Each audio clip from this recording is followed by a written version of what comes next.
Reka mwese abadukurikiye muri uyu mwanya mwese aho muherereye mu birere n'ibihugu bitandukanye tubaramutse mu izina rya Yesu tubabwira ngo Uwiteka abahire. Kuko mumaze kubyumva ndetse abenshi mukamaze no kubimenyera muri iki cyumweru turi mu materaniro rusange, materaniro afite umugambi.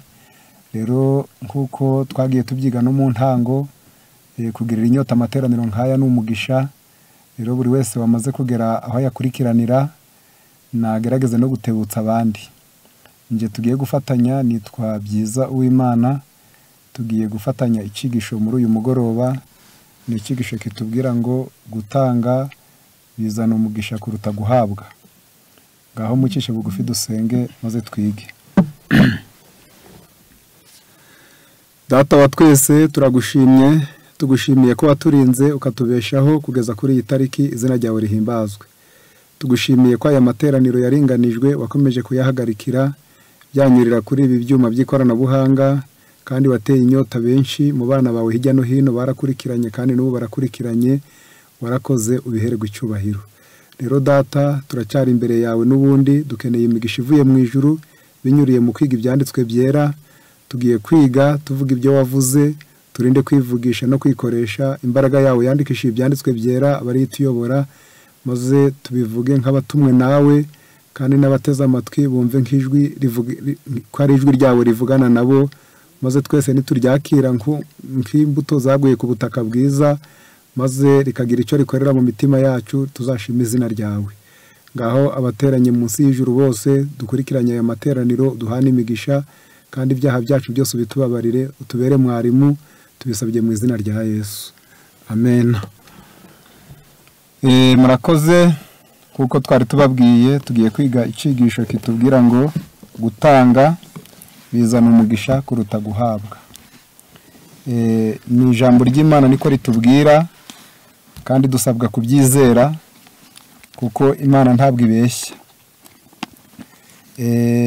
Byanditswe mu gitabo cy'ibyakozwe n'intumwa igice cya 20, dusoma umurongo wa 35, maze twumve uwo murongo tugerageze kuwukurikirana mu ngingo nyinshi turi buje tusesengura. 20 umurongo wa 35 aranditse ngo pere kuri 34, ubwanyu muzi yuko aya mayoko yanje ariyo yankenuraga ibyo nkennye nabo twabaga turi kumwe, nababereye icyitegererezo muri byose, yuko ariko namwe mukwiriye gukora imirimo ngo mubone uko mufasha abadakomeye, no kwibuka amagambo umwami Yesu yavuze ati gutanga guhesha umugisha kuruta guhabwa.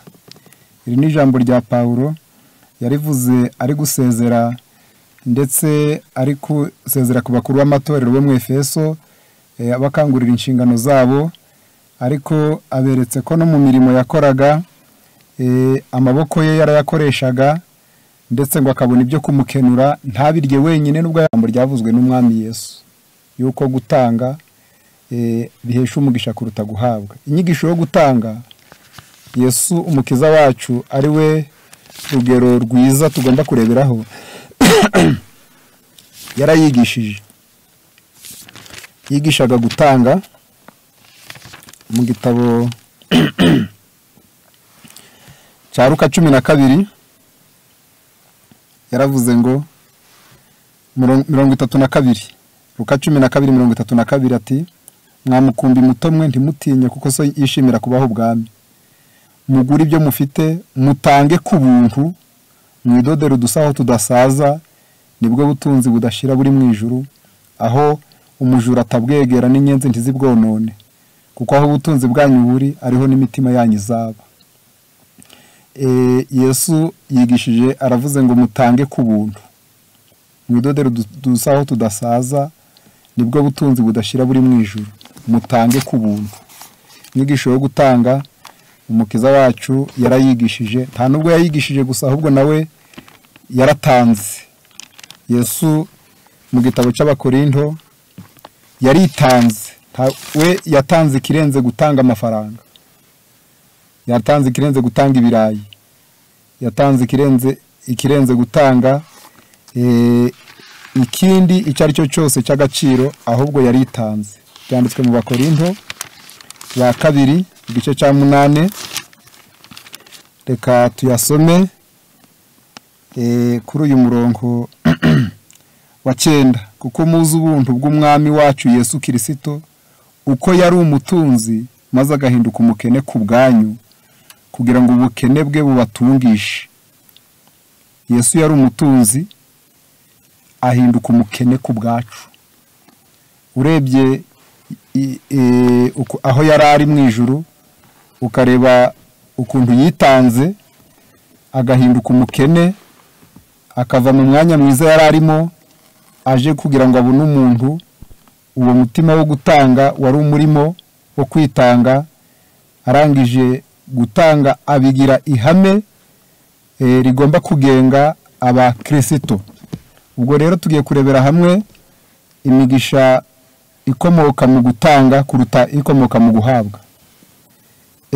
Ubundi Imana yibishaka yari ifite ubushobozi bwo kuba itasaba umuntu ngo atange, ahubwo ibikenewe byose byaba iby'ubugira neza, byaba ibyo gukora umurimo w'Imana mu mashami yari yo yose, Imana yagombaga kubibona mu bushobozi bwayo, ibitumye n'abamarayika, ikabituma ikabyikorera kuko nta kiyinanira, ariko ntabwo ariyo nzira yagennye kuko ikunda umuntu ngo hari icyo yamupangiye.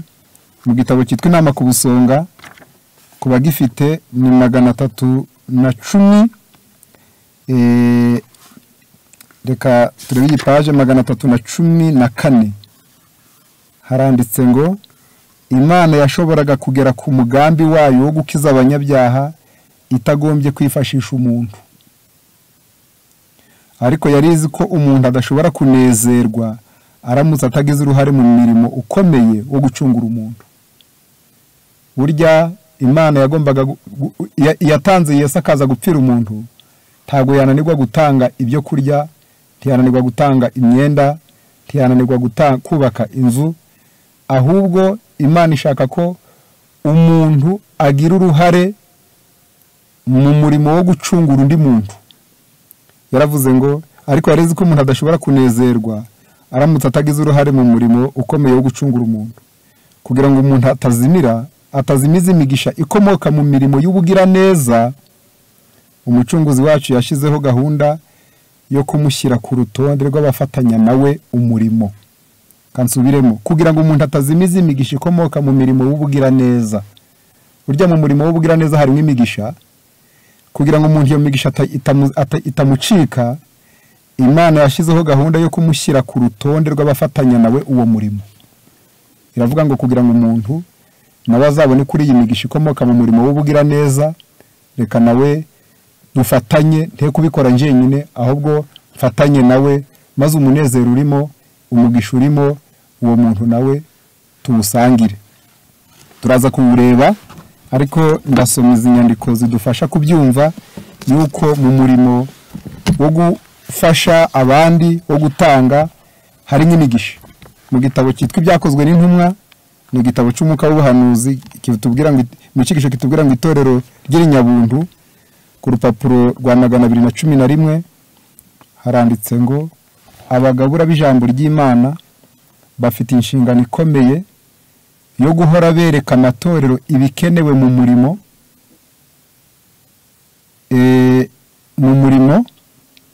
kandi bakayigisha gutangana ubuntu kandi badahatwa. Abagabura ubwo n'abayobozi bafite inshingano ikomeye yo guhora bereka amatorero ibikenewe mu murimo w'Imana kandi bakigisha amatorero gutangana ubuntu kandi badahatwa. Igihe ibi byirengagijwe, igihe ibyo byo kwigisha ayo matorero gutangana ubuntu byirengagijwe, kandi amatorero ntashobore gutanga kugira ngo afashe abandi, ntabwo bituma umurimo w'Uwiteka uhazaharira gusa, ahubwo n'abizera bavutswe imigisha bagombaga kubona. Iyo abizera badatanze, ntabwo ari umurimo w'Imana uhazaharira gusa, ahubwo hari n'imigisha abizera nabo bahomba. Ndetse hepfo baravuze ngo ndetse n'abakene bakwiriye kuzanira Imana amaturo yabo. bagomba kugabana ku buntu bwa Kristo bigoma kugira ngo bafashe abafite ubukene bwinshi kuruta ubwabo. Impano y'umukene, imbuto yo kwiyanga kwe, igera imbere y'Imana nk'umubavu uhumura neza. Buri gikorwa cyose cyo kwitanga gikomeza umwuka wo kugira ubuntu mu mutima w'uwatanze, bigatuma yomatana n'uwari umukire maze agahinduka umukene ku bwacu, kugira ngo kubw'ubukene bwe duhinduke abakire. Igikorwa cyose cyo gutanga gikomeza umwuka wo kugira ubuntu mu mutima w'uwatanze. Niyo mpamvu bavuga ngo n'abakene nabo nibigishwe gutanga, kugira ngo iyo migisha iri mu gutanga nabo bayisangire n'abandi. Baravuze ngo igihe cyose abantu birengagije kwigisha bizera gutanga, ntabwo ari umurimo w'Imana uhazaharira gusa, ngo ahubwo n'abizera imigisha bari kubona ntibayibona.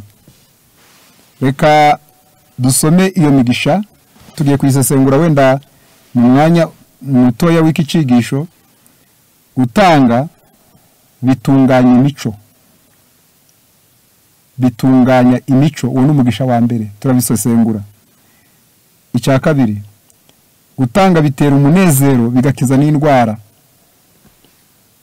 Gatatu, bituma ibyacu byiyongera. Gutanga ntibituma ibyacu bigabanuka, ahubwo bituma byiyongera. Turabisoma. Gutanga bikingura imitima bigatuma yemera ubutumwa. Imitima yari ikinze itari kuzapfa gukinguka, imirimo y'ubugira neza bizera bakoze ikingura iyo mitima, bigatuma Imana ihimbazwa. Reka tugerageze gusesengura izo ngingo. Gutanga bitunganya imico. Ubundi imico yacu, iyo dusomye igitabo cyitwa Kugana Yesu, kitubwira ngo Imana ikire mu muntu yamuremye ku ishusho yayo, ngo yavuye mu biganza by'Imana asa n'Imana mu mico. Nawe uko Imana itanga nawe niko yatangaga. Uko Imana igira ubuntu niko yarabufite. Ngo ariko amaze gukora icyaha, ngo kwikunda gusimbura urukundo yakundaga Imana, umuntu ahinduka uwikunda. Kuko uretse umuntu wenyine, ibindi biremwa byose bitigeze bikora icyaha biracyafite kamere y'Imana, yayindi umuntu yari yararemwe ku ishusho yayo. Kuko urebye ibindi biremwa nta na kimwe kibereyeho ngo kikunde. Imigezi ntabwo ariyo yimara inyota, ibirayi ntabwo ari byo byirya ngo uburyohe bwaryo aba ari bwo bubimenya. Ibintu byose biranditswe mu bifuzwa ibihe byose. Mu cigisho kibanza baranditse ngo nubwo icyaha cyahindanije umurimo utunganye w'Imana, ubwo butumwa buracyariho kugeza n'uyu munsi. Ubu ibyaremwe byose bigaragaza ubwiza bw'ubutungane bw'Imana. Uretse umutima wikunda w'umuntu, nta na kimwe kibaho ku bwacyo. Uretse umutima wikunda w'umuntu, nta na kimwe mu biremwa kibaho ku bwacyo. Nta nyoni n'imwe iguruka mu kirere, nta nyamaswa n'imwe yigenza ku butaka itabereyeho kunganira ibindi binyabuzima. Ikibabi cy'ubusabusa cy'igiti ndetse n'akatsi gato gifite umurimo gakora. Buri giti cyose, buri shami ryose, buri kibabi cyose bizana ikintu cy'ubuzima ku bantu, ku buryo kitabonetse nta muntu cyangwa inyamaswa bishobora kubaho. Ibyo ababizi barabizi. Ntabwo ibyaremwe byibereyeho, ahubwo bibereyeho ibindi byaremwe. Baravuze ngo uretse umutima wikunda w'umuntu, umuntu rero arikunda. Imana yabonye inzira imwe yo kumukizamo kwikunda, ari ukumuha inyigisho yo gutanga. Noneho akabigira akamenyero muri wo gutanga. Niyo mpamvu ibidusaba gutanga, amatangazo adusaba gutanga ataje agabanuka, ahubwo agahora ari menshi. Nasomye imico ya Yuda, uriya wo mu ntumwa za Yesu, ngo yarikundaga cyane, yakundaga amafaranga cyane. Ngo Yesu amurebye, ngo ahitamo kumugira umudiyakoni, ngo abe ari we uje ufasha abakene, atange, ngo wenda uwo murimo wo gutanga urusheho kumutunganya. Mu gitabo cy'ubufuzwe byose 611 niko handitse. haranditse ngo ku byerekeranye n'intege nke zo mu mico Yuda yari impumyi yatsiratsije. Nicyo cyatumye Yesu amuha akanya ko kubyitegereza ngo abone uko yikosora. Yuda nk'umucungamari w'abigishwa yarahamagariwe kumenya ubukene bwabo akanaha abakene imfashanyo akurikije ubukene bwabo. Ubwo Yesu yamubwiraga bari mu cyumba bariragamo ibya Pasika ati cyukora gikore vuba, abigishwa batekereje ko amutegetse kuja kugura ibya Pasika cyangwa se ubundi bufasha abakene. Mu gukorera abandi Yuda yari gushobora kuhigira umutima utikunda. Burya cyatumye Yesu amuha iyo nshingano ngo akorere abandi ngo kwari ukugira ngo umutima wikunda umuvemo. Mu gukorera abandi Yuda yari gushobora kuhigira umutima utikunda. Ariko nubwo yumvaga inyigisho za Yesu ndetse akamubonana umutima uzira kwikunda, Yuda yakomeje gushonyagiza irari rye ryo gukunda ubutunzi. Ariko icyo nari nshatse nuko mu gukorera abandi yagombaga kuhigira kugira umutima utikunda. Noneho burya gutanga icyambere bimara nuko bitunganya imico. Mu gitabo cyitwa Urugo rwa Gikristo ku rupapuro rwa 356 turagerageza gusoma mw'iri jambo. Haranditse ngo umuti mvajuru wo kwikunda no kwibona. Umuti mvajuru, umuti ijuru ryavuguse ngo ukize indwara yitwa kwikunda mu muntu. Ubugira neza bukomotse ku mwuka wo gutanga ni umugisha kuwatanze wubwe. Bimushoboza gusobanukirwa byuzuye n'umurimo wa Kristo wajaga ava mu gace kamaja mu kandi agakora ibyiza afasha abababaye no gukemura amakene y'abakene. Gutanga bihoraho kandi udashaka inyungu ku bandi ni umutima Imana yageneye kwikunda no kwibona bimunga imico yacu. Imana yashizeho ihame ryo bugira neza kugira ngo rishigikire umurimo wayo no gufasha abababaye n'abakene. Yagambiye ko tugira akamenyero ko gutanga kugira ngo tuburizemo akaga n'icyaha kibica ubugugu. Bityo niduhora dutanga ubwibone ntibuzaba bukidutegeka. Hakurikijwe umugambi w'Imana, ubugira neza bugambiriye kuzahura ushaka gukomeza kugira ibyiza ashobora kugeraho kugira ngo abyegurire Imana ariyo ibibeshaho. Hepfo nidushira mu bikorwa ubugira neza nk'uko umugambi w'Imana uri, akamenyero kacu k'ubugugu kazagabanuka kandi kugira neza kwacu kuzakura. Uko ubutunzi bwiyongera, abantu yemwe n'abavuga ko ari abakristo niko babuzirikaho imitima yabo, kandi uko barushaho kugwiza amafaranga niko batanga make mu bubiko bw'Imana. Ubutunzi bityo buhindura abantu abikunda kugwiza ibintu bikabatera ubugugu, kandi uko iminsi ishira niko burushaho kumwigarurira. Imana iza kaga twishoramo kuri iyo ngingo, kandi yatuzengurukije igihome cyo kuturinda kurimbuka. Idusaba kugira ubugira neza ubudatuza kugira ngo akamenyero kacu ko gukora ibikorwa byiza kaburizemo ko gukora ibikorwa bibi. Burya Imana igira neza, Imana iradukunda. Haruguru niho bavuze ngo gutanga buri gihe ngo byonza ubugugu bugapfa. Gutanga buri gihe, gutanga udashaka inyungu ku bandi byonza ubugugu bugapfa. Niyo mpamvu ihame ryo gutanga Imana ngo yagombaga kwifashisha abamarayika ngo yarangiza bakagera ku migambi myiza, bagakugira ibikorwa byiza bageraho by'ubugira neza, ngo ariko Imana yagambiriye yuko gutanga umuntu abigiramo uruhare ngo afatanye nayo. Bitunganya imico rero ngo bigatuma, kuko twasomye ngo iyo umuntu atanze ngo bikomeza umwuka wo gutanga muri we, ngo bigatuma asangira kamere nabo mu ijuru. Mu ijuru kamere yabo ni ugutanga, mu ijuru kamere yabo nta kwikunda kubayo. rero Imana yashatse kwa kukamenyero tukatangira kukimenyereza tukiri hano ku isi kugira ngo nituzanagira no mu ijuru tuzasangwe duhuje nabo kamere. Niyo mpamvu Imana yashizeho ihame ryo gutanga ngo abizera abakristo bose iyo ngingo bayige bayimenyereze bakiri hano kuri iyi si. Ntabwo ari cyo bigaruke ntibitunganye imico gusa, ahubwo nyuma yuko bibaye ihame mu muntu biba n'umuti umukiza indwara. Byanditswe muri Yesaya 58. Reka tuyasome.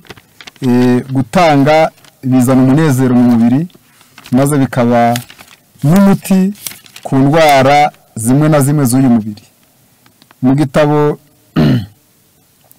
cya Yesaya 58:6 ahubwo kwiriza ubusa nshima nuko mwaje muhora abantu ngo izurugomo mugahambura imigozi y'uburetwa mukarenganura abarengana kandi mugaca iby'agahato byose kandi ukarikura ugatanga ibyo kurya byawe ukagaburira abashonji ukazana abakene bameneshe ukabashyira mu nzu yawe wabona uwambaye ubusuka mwambika ntiwirengagize bene wanyu maze rero umucyo wawe uzahere utambike nk'umuseke ubukire bwawe buzatoha vuba kiranuka kwawe kuzakuja imbere kandi cyore cy'Uwiteka kizaba kigushoreye maze nutabaza Uwiteka azagutabara nutakazavuga ati ndi hano niwe kurama agahato no gutunga urutoke no kuvuga nabi ukihotorera umushonji ugahaza umunyamubabaro umucyo wawe uzahere kuvire mu mwijima kandi urwijiji rwawe ruzatamuruka haba amanywa y'ihangu Uwiteka azajya kuyobora azahaza ubugingo bwawe mu bihe by'amapfa azakomeza amagufa yawe uzamera nk'urutoke rwuhirwa kandi uzaba nk'isoko y'amazi dakama. Urumva mu by'ukuri aya n'amasezerano y'Imana asezeraniwe umuntu ugira umutima w'imbabazi, umuntu utanga, umuntu urekura. Ndasoma izindi nyandiko mu bitabo bibiri bibivugaho maze nje ku kandi kagingo. Ni igitabo cy'inama ku busonga 313. Reka nsomemo uyu murongo nawo muwumve. Impuhwe z'abantu zihurujwe hamwe n'urukundo n'ubugira neza kandi zikezwa n'umwuka wa Yesu. Impuhwe z'abantu burya hari impuhwe zo mu muntu ngo noneho zirushijeho kwezwa n'umwuka wa Yesu. Ni ikintu gishobora gutanga umusaruro ukomeye kandi mwiza. Abantu bimenyereza ibikorwa by'ubugira neza ntibaba bakora umurimo wo kugirira abandi neza no guhesha umugisha abakorewe icyo gikorwa gusa, ahubwo nabo babigiriramo inyungu kuko baba bakinguriye imitima yabo imbaraga mvajuru yoroheje ikabubakamo kugira neza nyakuri. Buri murasire wese w'umucyo twohereje ku bandi urakimirana maze ukaboneshereza mu mitima yacu. Buri jambo ry'ubugwaneza n'impuhwe ribwiwe umuntu ushenguwe n'intimba. Buri gikorwa cyose kigamije gufasha abarengana n'impano yose itanzwe kugira ngo ikemure ibibazo bya bagenzi bacu bikaba bikozwe hagamijwe guhesha Imana icubahiro bituma nyiri kubikora habwa imigisha. Aya magambo bana b'Imana muyumve. Buri jambo ry'ubugwaneza n'impuhwe ribwiwe umuntu ushenguwe n'intimba. Buri gikorwa cyose kigamije gufasha abarengana n'impano yose itanzwe kugira ngo ikemure ikibazo cya bagenzi bacu bikaba bikozwe hagamijwe guhesha Imana icubahiro bituma nyiri kubikora habwa imigisha. Abantu bakora batyo baba bubahirije amategeko y'Imana kandi bazashimwa n'Imana. Umunezero uterwa no kugirira abandi neza. Umve rya jambo. Umunezero uterwa no kugirira abandi neza uzazana umucyo mu bitekerezo byacu. Iyo wagiriye abandi neza bizana umunezero maze mu bitekerezo naho hakaza umucyo maze bikarema imbaraga ikangura imyakura ku buryo byihutisha amaraso mu mubiri kandi bigatuma imbaraga z'ibitekerezo n'umubiri bikora neza. Hepfo rero kugira impuhwe kuba hagati y'ubwenge n'umubiri, gukorana k'ubwenge n'umubiri kurakomeye cyane. Iyo umwe muri iyo migabane ugize ikibazo undi mugabane uratabara. Iyo umubiri ugize ikibazo mu bwenge haratabara, mu ntekerezo haratabara. Mu ntekerezo haba harimo ikibazo, mu mubiri hakahura n'ikibazo naho. Uko ubwenge bumerewe bifitanye isano n'uko ubuzima bw'umubiri buhagaze. Iyi ntekerezo zituje kandi zikaba zishimye bitewe n'uko nyirazo atekereza ko yakoze neza. buryo wakoze neza intekerezo ziratuza kandi ukishima, kandi akaba anejejwe nuko yatumye abandi banezerwa, bizarema ibyishimo muri we, kandi ibyo byishimo bizazana ingaruka nziza ku mubiri wose uko wakabaye, bituma amaraso atembera neza kandi umubiri wose ukagubwa neza. Umugisha w'Imana ukiza indwara, kandi abantu bagirira abandi neza ibihe byinshi bazabona neza ko imigisha itagira akagero izasaba mu mitima yabo no mu mibereho yabo. Bana b'Imana, ngiki gituma Imana yanze iri hame ryo gutanga rikorwa n'abamarayika gusa, ahubwo ikavuga ngo n'umuntu nawe nabigiremo uruhare, kuko ngo iyo umuntu akoze neza agira umunezero, wa munezero ugatuma amaraso agenda neza, ngo bikaba umugisha wo gukiza indwara. Byanditswe no muri kino gitabo kindi cyitwa umurimo w'ubugiraneza. Reka nyasome nihuta nayo muyumve. Ni ku rupapuro rwa 206. Itegeko ry'igikorwa n'ingaruka zacyo. Ubwenge mvajuru bwashize mu nama y'agakiza itegeko ry'igikorwa n'ingaruka zacyo, bituma umurimo wo kugira ubuntu mu bice byawo byose uhirwa kabiri. Umuntu w'umukene ababereye abandi umugisha, kandi nawe ahabwa umugisha mu buryo buruseho. Imana yari kugera ku ntego yayo mu gukiza umunyabyaha umuntu atabigizemo uruhare, ariko yareze ko atari kwishima, atagize icyo akora mu murimo ukomeye yari kwitorezamo kwiyanga no kugira ubuntu, kugira ngo umuntu atabura kugerwaho n'ingaruka zuje imigisha zo kugira ubuntu. Umucunguzi wacu yagize umugambi wo kumushyira ku rutonde rw'abakorana nawe. Hepfo baravuze ngo gufasha abandi bizakuza imico. Tuzagira imico ya gikristo binyuze mu gukora imirimo nk'iya Kristo no gufasha imbabare n'abashavuye kuko yabigenzaga. Kubw'inyungu zacu Imana duhamagariye gukora ibikorwa byo kwiyanga ku bwa Kristo, kwikorera umusaraba, gukora no kwitanga dushaka gukiza abazimiye. Hirya reka nje hano hirya baravuze ngo umuti w'indwara. Iyaba bagiraga imbaraga, abantu bamwe bivovotera ko bahora barwaye bakwishimira gukora. Abantu nk'abo bihugiyeho igihe kinini, batekereza cyane ku marangamutima yabo atagutse, maze bakavuga cyane ku mibabaro yabo, ibibagerageza n'amakuba bagize ko ariko kuri kwabo kw'iki gihe. Bahora mbega ibyo baganira ni imibabaro, ni ibigeragezo, ni indwara. Uko abandi baba bakeneye kugirirwa imbabazi no gufashwa kose, nta wundi bashobora gutekerezaho keretse bo ubwabo. Murababazwa no kugira uburwayi, hari umuti ubagenewe. Mwumvire no jambo. Niwambika abambaye ubusa, ukazana abakene bamirishwe mu nzu yawe, kandi ugaha abashonje ibyo kurya byawe, maze rero umuco wawe uzahera ko utambike nk'umuseke, ubukire bwawe buzatoha vuba. Kugira neza ni umuti w'indwara uhebuje. Kugira neza ni umuti w'indwara uhebuje. Gutanga bituma ibyacu byiyongera. Gutanga ntibikeneshe, ahubwo gutanga ngo bituma ibyacu byiyongera. Ndasoma amagambo abivugaho neza mu bitabo nka 2 naho igitabo cyitwa Ivugabutumwa 190. Kandebe iyi page maze nyisome na 4. Reka nje kuri na 5. Haranditse ngo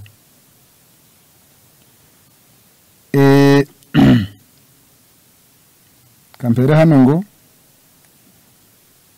itegeko ryo gutanga icya 10 rirumvikana neza ku buryo nta rwitwaza umuntu ashobora kugira ngo abashe kuryirengagiza. Niba wirengagiza kwigisha abantu bihanye vuba iri hame, haba hari umugabane w'ingenzi cyane w'umurimo wawe ubusize udakoze. Hepfo bose bakwiye kwigishwa ko bagomba gukorera shebuja icyo bashoboye cyose, bakagira icyo bamugarurira bakurikije uko yabaronkesheje. Abasaba kumugarura kimwe mu 10 cy'ibyo bungutse, cyaba gito cyangwa se kinini. Kandi abakigumanira bakanga kugitanga, babibye Imana ibyayo, ndetse ntibaba bakwiriye kwitega ko ibiganza byayo bitanga imigisha bizabana nabo. Kabone n'ubwo itorero ryaba rigizwe ahanini n'abakene, inyigisho yo gutanga n'ubundi ikwiye gusobanurwa iherewe mu mizi. kandi iyo gahunda igakurikizwa uko bikwiriye, Imana ishobora gusohoza amasezerano yayo. Uburinzi bwayo ntibugira akagero, kandi bwose bukoresha mu gusohoza ubushake bwayo. Iyo ibonye abantu bayikiranukira mu gutanga icacumi mu buntu bwayo bwuje ubwenge butagerwa, ikingura izindi nzira zizatuma icacumi kizarushaho gutubuka. Mbega Imana ngiragira neza, kandi kutagitanga mumve ko ari ukwigomwa. Baravuze ngo iyo Imana mu bwenge bwayo, iyo Imana ibonye abantu bayikiranukira mu gutanga icacumi mu buntu bwayo bwuje ubwenge butagerwa, ikingura izindi nzira zizatuma icacumi kizarushaho gutubuka. Umuntu ukurikiza gahunda y'Imana yagenye muri duke yamuhaye, azabigarurirwa nk'uhawe byinshi mu butunzi bwe. Ntabwo gutanga ngo bikenesha, byanditswe no mu gitabo cy'ibyakozwe n'intumwa, kuko baratubwiye hano isezerano ngo nuko umuntu uzakiranuka mu gutanga, Imana izakingura izindi nzira zizatuma icacumi gitubuka. Ubwo icacumi nigitubuka, ubwo ari kimwe mu 10, rya 9 ku 10 ryawe naryo rizaba ryatubutse. Noneho kutagitanga muraza kumva ukuntu ari ukwihombya. Hano hirya muri cya gitabo cy'ibyakozwe n'intumwa cy'umuka w'ubuhanuzi mu cyigisho kitubwira ngo itorero ry'irinyabuntu, hari ijambo bavuzemo ngo gukomeza gutanga impano 213, gukomeza gutanga impano z'Imana ahariho hose mu murimo w'Imana, cyangwa gukemura ubukene bw'inyoko muntu ntabwo bikenesha. Hariho umuntu utanga kwiragiza akarushaho kunguka, kandi hariho uw'Imana birenze urugero ariko bizamutera ubukene gusa. Ni Imigani 11:24. Umubibyi yongera imbuto igihe azibiba. Ni nako bimeze ku bantu b'indahemuka mu gutanga impano z'Imana. Iyo abantu batanga biyongerera imigisha. Imana yatanze isezerano ngo mutange namwe muzahabwa. Ni Luka 6:38. Rero bana b'Imana, gutanga ntabwo bigabanya ibyacu, ahubwo iyo Imana ibonye uzaba umuyoboro wo kubigeza aho ishaka, erega ikingura wa muyoboro rya tiyo rizatuma bigera aho yagennye, bigakomeza bikahanyura ari byinshi. Ariko iyo umuntu yikunda, yakabona Imana ikabona ko n'ubundi ntacyo bizamara, ngo hari imigisha myinshi nabo bimuhombya. Byanditswe muri kino gitabo n'ubundi cyitwa Ibihamya umuzingo wa 3, paje 422. 422 Ibihamya umuzingo wa 3, haranditse ngo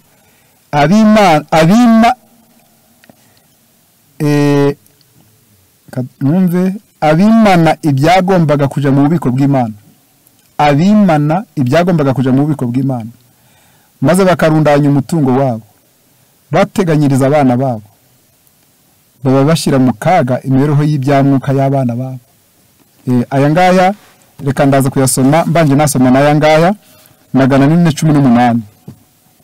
Haranditse ngo igihe cyose mu bihe byabayeho ku isi, iyo ubwoko bw'Imana bwashyiraga mu bikorwa umugambi wayo wo gutanga kuri gahunda inoze, butanga bwishimye kandi bugatangana ubushake impano n'amaturo, bwiboneraga gusohora ku isezerano ridakuka ry'uko imirimo yabo yahirwaga bijanye n'uko babaga bumviye iby'Imana ibasaba. Burya imirimo yacu irahirwa iyo twumviye iby'Imana idusaba.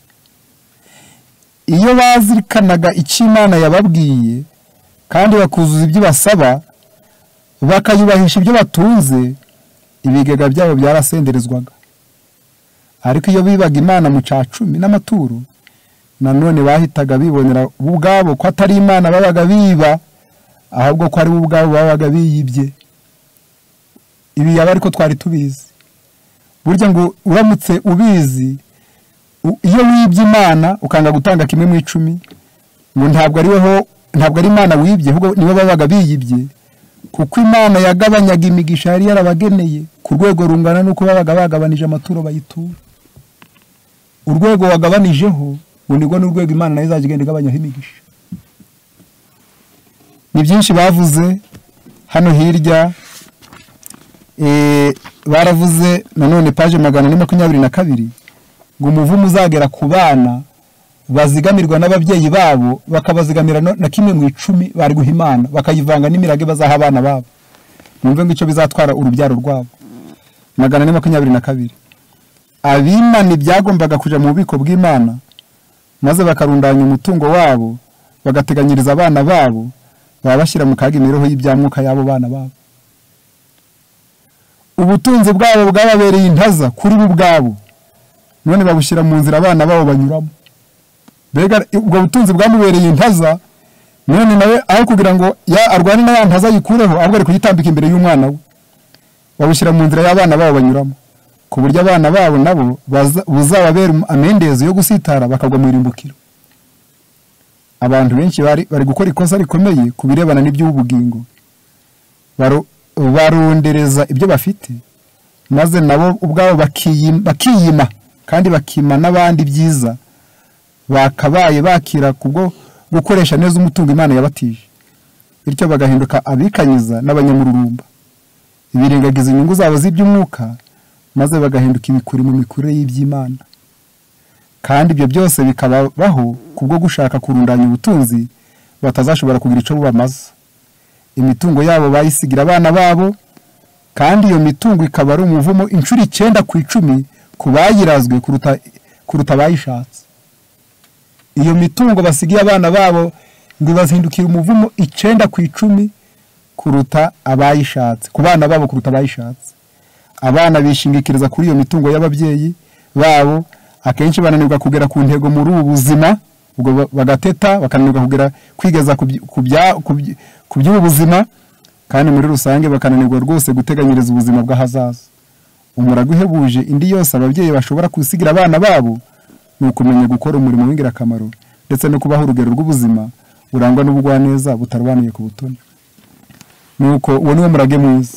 Ariko bana b'Imana, kudatanga ni ikibazo, ndetse hano hirya ho baravuze ngo amatorero afite abizera batanga. Mwumve bizera mudukurikiranye, amatorero afite abizera babanyambere mu gushigikira umurimo w'Imana, bagatanga kuri gahunda kandi bagatanga n'ubuntu, niyo matorero abatera imbere cyane cyane mu by'umwuka. Amatorero afite abizera batanga niyo atera imbere mu by'umwuka. Gutanga udahatwa nyakuri biri mu muyoboke wa Kristo, bihuza ubushake bwe n'ubushake bwa shebuja. Mu mikoranire y'Imana n'abayuda ndetse n'ubwoko bwayo kugeza ku iherezo ry'ibihe, Imana ibasaba gutanga n'ubuntu, gukurikiza gahunda kandi gushingiye ku byo bunguka. Umugambi w'agakiza washyizweho n'igitambo kitarondorwa c'umwana w'Imana. Umuco w'ubutumwa bwiza umurika uturuka ku musaraba wa Kristo ucaha ubugugu kandi ugatera umwete bugira neza no gutanga n'ubuntu. Ntabwo abantu bagombye kwivovotera ko guhamagarwa gutanga kuzagenda kwiyongera. Nta mpamvu yo kwivovotera ko gutanga bizagenda byiyongera. Imana mu buntu bwayo irahamagarira ubwoko bwayo kuva aho bakorera hato bakinjira mu bikorwa byagutse. Muri iki gihe umwijima mu mico mbonera ubudikiye isi, harasabwa gukoresha umwete wa kabura nkomyi. Gukunda iby'isi no kurarikira biragenda binyunyuza imisokoro y'ubwoko bw'Imana. Ubwoko bw'Imana bwari bukwiye gusobanukirwa ko imbabazi zayo arizo zituma gusabwa amikoro yabo kugenda kwiyongera. Burya ntabwo Imana gukomeza kudusaba ngo tugende dutanga, ni imbabazi zayo. Marayika w'Imana ashyira ibikorwa by'ubugiraneza hafi cyane y'isengesho. Yabwiye Koroneli ati, gusenga kwawe n'ubuntu bwawe byazamukiye kuba urwibutso imbere y'Imana. Burya ntabwo Koroneli yo ibyageze imbere y'Imana si ugusenga gusa, ahubwo n'ubuntu bwe bwageze imbere y'Imana. Niyo mpamvu gutanga bifite icyo bimarira iby'umwuka. Paje hepfo 429 ngo niba mubikijwe ubutunzi bubi, Yesu yaravuze ati niba mutakiranitse mu butunzi bubi mubikijwe, ntibizababitse ubutunzi bw'ukuri. Imibereho y'ibyamuka n'iterambere ry'itorero ku rugero runini bishingiye ku buryo ritanga n'ubuntu. Bimeze nk'amaraso agomba gutembera mu mubiri wose, agaha ubuzima buri rugingo rwose rw'umubiri. Byongera urukundo dukunda ubugingo bwa bagenzi bacu, kuko binyuze mu kwiyanga no kwitanga turushaho kwegerezwa Kristo wahindutse umukene ku bwacu. Uko turushaho gutanga byinshi mu murimo w'Imana kugira ngo dufashe mu kugeza agakiza ku bandi, niko abantu nabo bazarushaho kwegerezwa imitima yacu. Yabo mubare w'abizera basigaraga ari 1/2 cyabo dufite, ariko abo basigaye bakaba abakozi bitanga bamaramaje. twagira imbaraga zihindisha isi umushitsi. Yaba yabizera dufite ngo twari dusigaranye hashakara kabakiri kimwe cya kabiri ngo ariko bakitanga bamaramaje ngo twagira imbaraga zihindisha isi umushitsi. Abakozi bakorana umurava Yesu ababwira aya magambo ati kandi dore ndi kumwe namwe iminsi yose kugeza ku mperuka y'isi.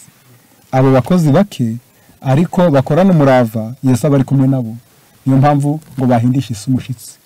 Rero bana b'Imana gutanga kuri iyi ngingo ngo bituma ibyacu byiyongera, ntago bizatuma bigabanuka, ahubwo mu Imana iyo ibonye umuntu azaba umuyoboro wo gutanga nta kwikunda ku murimo yarapfiye ku narije, ngo izaje igende inyuze imigisha myinshi iwe kugira ngo bibone ko bigera aho Imana yapanze ko bigera, ngo izakingura izindi nzira zatuma icya 10 gitubuka, maze na rya 9 ryawe usigaranye naryo ritubuke kandi naryo urikoreshe neza. Gutanga iyo abantu batanga bakagira ubuntu ngo bituma imitima myinshi ikinguka ikakira n'ubutumwa. Ibikorwa byiza bikingura imitima, ndetse ndasoma kano gatabo kitwa umurimo w'ubugira neza kuri iyi page nayo reka tuyirebe. Gutanga bikingura imitima, bavuze mu ijambo rikomeye page 55 niho ikigisho kiri. Baravuze ngo kugira neza n'urufunguzo rwo kugera ku mitima. N'urufunguzo uriya muri uyu murimo kugira ngo ubutumwa bwiza bugere ku baturanyi bacu, bugere kubo twegeranye. Yesu yaravuze ngo nibabona imirimo yanyu myiza bazahereko bahimbaza so mu ijuru. Baranditse hano ngo benshi bagerwaho kubw'urukundo no kugira neza gusa. Ukaba utamusomera ngo yumve, ahubwo urukundo no kugira neza gusa akari byo bizatuma yumva. Abinjira mu murimo wo kuva ku rugo baja ku rundi bazagira amahirwe menshi yo gukora umurimo mu nzira nyinshi.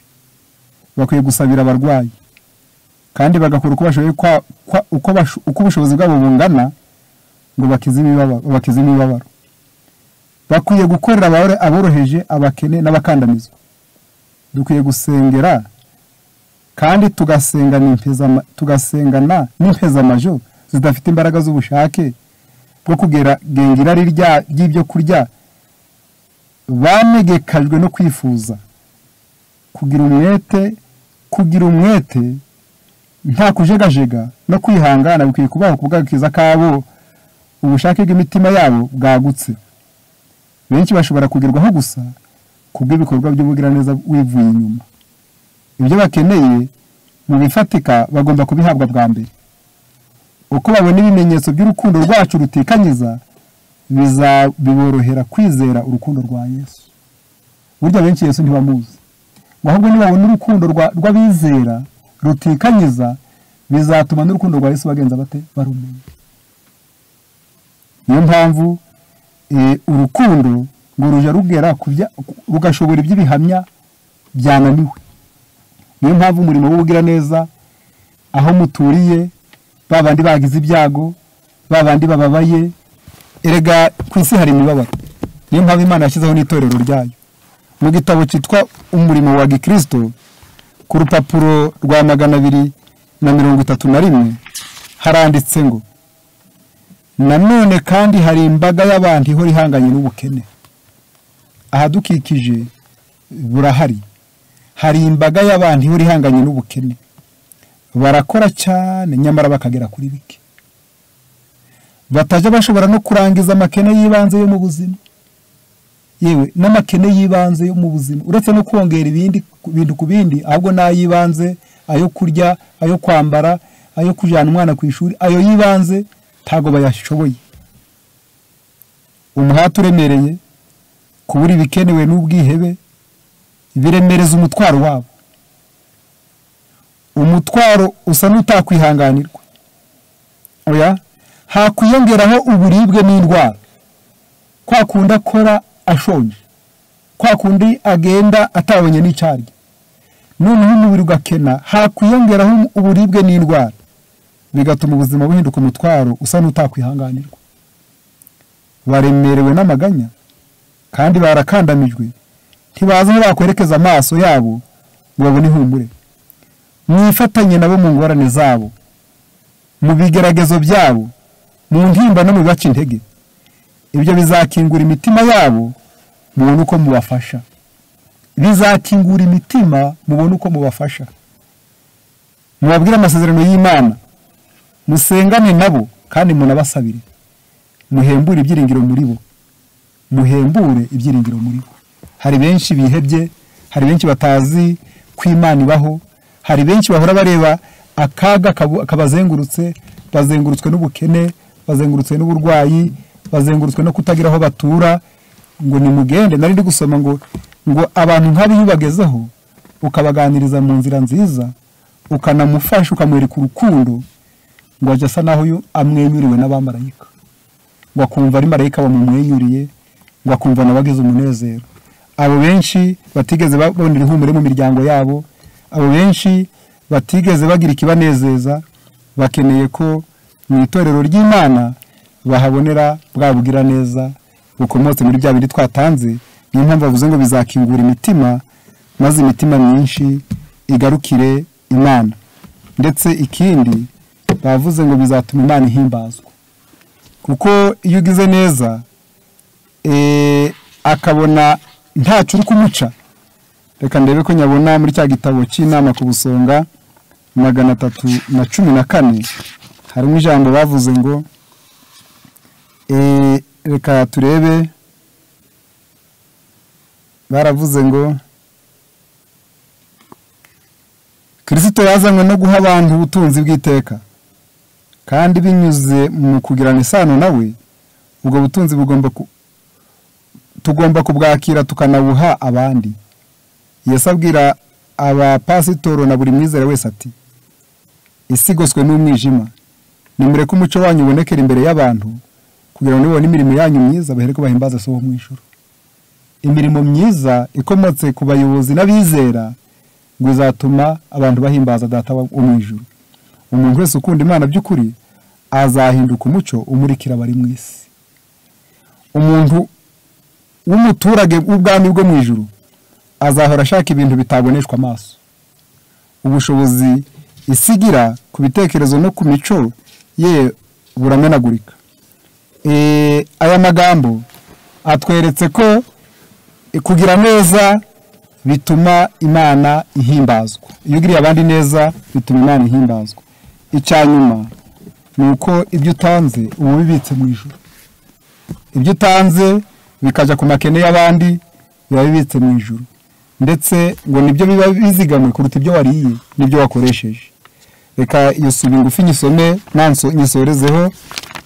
Baranditse cya gitabo cyitwa Ibyakozwe n'Intumwa, bavuze mu ijambo rikomeye cya cyigisho kitubura ngo itorero ry'Inyabuntu. Reka nsome uyu isubi ndangirizaho. Baravuze ngo kugurwa neza mu by'umwuka byomatanye no gutangana ubuntu kwa Kristo. Abayoboke ba Kristo bakwiye kunezezwa n'amahirwe bafite yo kugaragariza mibereho yabo ineza y'umucunguzi wabo. Uko baho Uwiteka bagira icyizere ko ubutunzi bwabo bubabanziriza mu bikari byo mu ijuru. Mbese abantu bashobora gutuma umutungo wabo ugira umutekano? Urabikeneye ngo ibyo utunze bigira umutekano? Reka bawushire mu biganza by'uwabambwe. Mbese bashobora kunezezwa n'ubutunzi bwabo? Reka babukoreshe mu guhesha imigisha abakene n'abababaye. Mbese mwifuza kongera umutungo wanyu? Reka bumvire icyo ijuru ribategeka ngo ubahishe Uwiteka ubutunzi bwawe bwose. Reka bifuze kugundira ubutunzi bwabo bitewe n'ubugugu, ibyo bizaba igihombo cy'iteka ryose. Nyamara rero umutungo wabo uhabwe Imana, bityo kuva uhawe ikimenyetso cyayo ushyirwaho ikimenyetso cyo kudahinduka kwayo. Reka abashaka kugira ngo umutungo wabo ugire umutekano nibawegurire Yesu. Abashaka kugira ngo imitungo yabo ibahe umunezero nibabitange bifasha abamerewe nabi. Reka Imana idushoboze gukunda gutanga, nubwo muri kamere yacu gutanga ari intambara, ariko tubyimenyereze. Nibyo dusaba ngo twese ababyumvishije Imana inabidushoboze, tubyizere ijambo ry'Imana ntiribesha, maze iriya migisha iboneka mu gutanga natwe tuyigabane. Tubisabye mu izina rya Yesu.